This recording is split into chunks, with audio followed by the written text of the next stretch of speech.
Hi everyone, this is Barry FitzGerald, Garimpeiro columnist for Stockhead. Welcome to another edition of our quarterly wrap series. Today we're catching up with Eric Streitberg. Eric's Executive Chairman of Buru Energy, which trades under the code BRU, last traded at 13.2 cents for a market cap of about 75 million. Now, I think we all know Buru is a Canning Basin specialist in WA, and I've just read the quarterly report and I said, I've got to say it's one of the more interesting. The company's got two high-impact oil wells slotted. One's already drilling, reached TD, and we'll get an update from Eric on that today. And it's also planning for the future in a decarbonising world, for want of a better expression. So with that, I'm going to jump straight into it. Eric, how are you? Very well, thanks, Barry. Right. Now, Eric, Currajong, one of your high-impact wells, what's the latest on that? Yeah, well, we just made a release this morning. We've had some very encouraging indications. We think we've got quite a substantial oil zone, and as planned, we're running production casing, and we'll be doing a cased hole production test to see what sort of flows we can get. This is pretty much what we do in the Canning Basin. The rocks that we're dealing with, you really have to flow test them to know exactly what you've got. So it's basically all going to plan at the moment, and in a few weeks' time, hopefully we'll have some test results. Okay. Now that's I think it was a 28 million barrel prospective resource target, so some encouragement there. The rig will now be moving on to Raphael, is that right? That's correct. It'll take 2 or 3 weeks to get everything across to Raphael. It's a big rig, got lots of moving parts, so it takes quite a while to disassemble the Meccano set and take it up, reassemble it all. But the rig's gone very well on this program. We had a little bit of trouble with the casing to start with, but that wasn't an issue with the rig. The rig itself has performed very well, so we've been very happy with that, and looking forward to getting over to Raphael. Yeah, that's a much bigger target. I think 69 million barrels mean. Different style of reservoir you're chasing there as well? It is indeed. It's the same reservoir that one of the older fields in the basin, Blina, produces from. We've been chasing that analogue for quite a long time, and we're very pleased to find Raphael. It's a large structure. We anticipate the same sort of reservoir as Blina, which was excellent.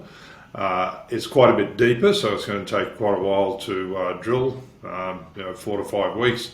And we're very hopeful that this will be a brand new, exciting discovery for us.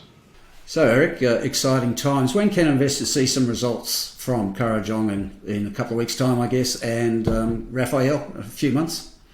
Yeah, look, Barry, the Currajong results so far are pretty encouraging.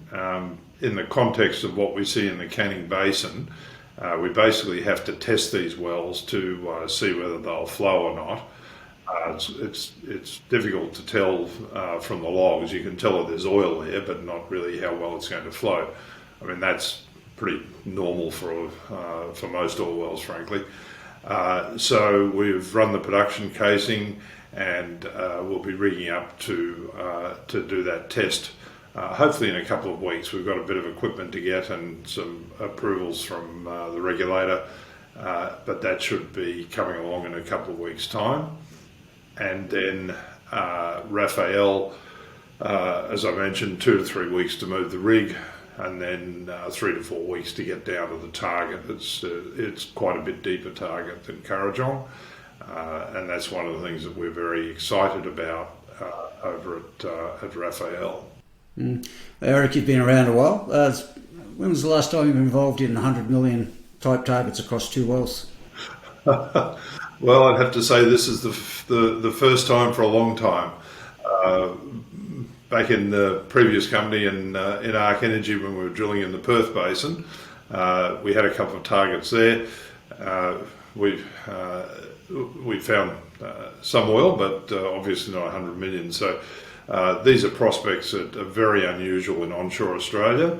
And that's part of the reason for that, of course, is that the Canning Basin is relatively underexplored, and you can still find big targets like Raphael to drill. So pretty good and exciting times from that point of view. Yeah, no, for sure.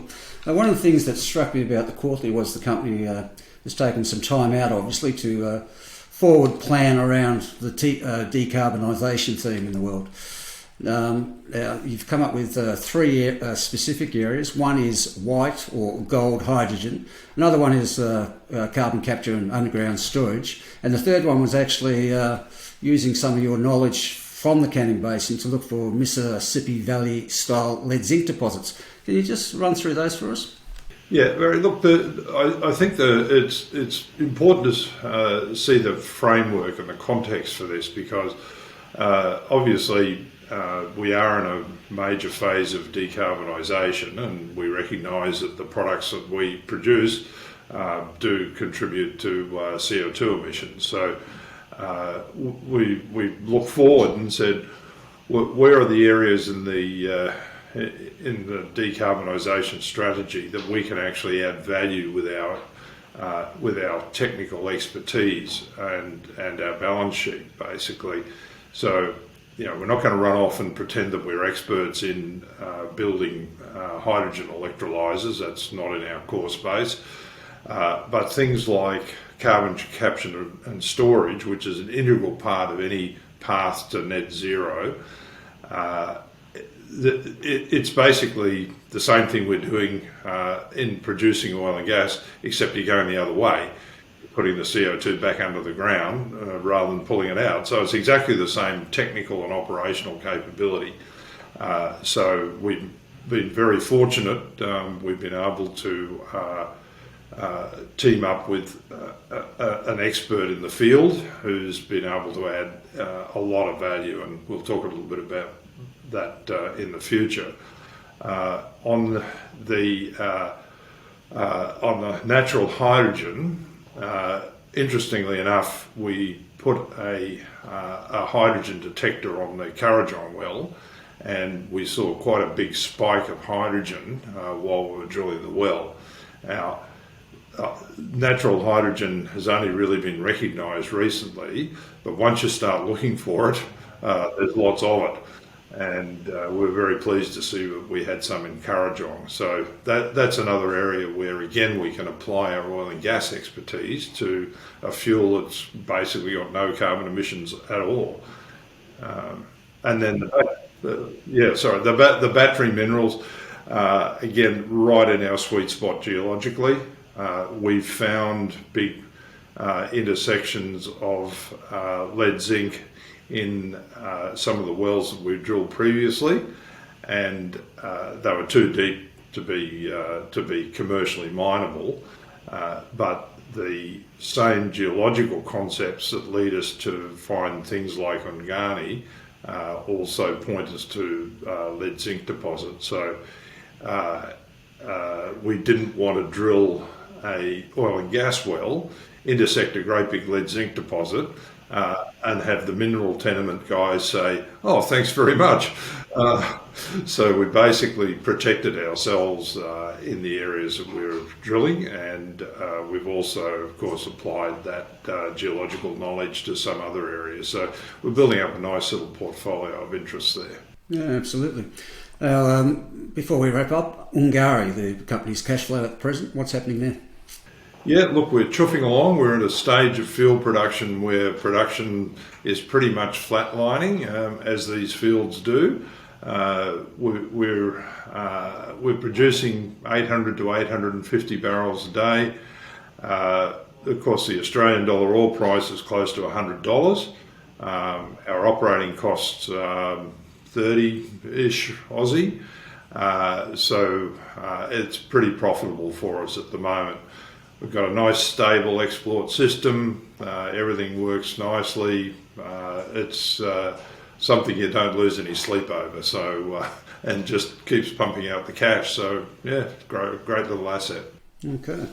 And before too long, we'll know whether you've got two other fields to follow in. So with that, Eric, thanks for your time today. Very interesting story. The two game-changing events with those wells, and plus the who knows, you might be the first battery materials oil producer on the ASX, so well done. We'll see how we go. Good on you. Thanks, mate.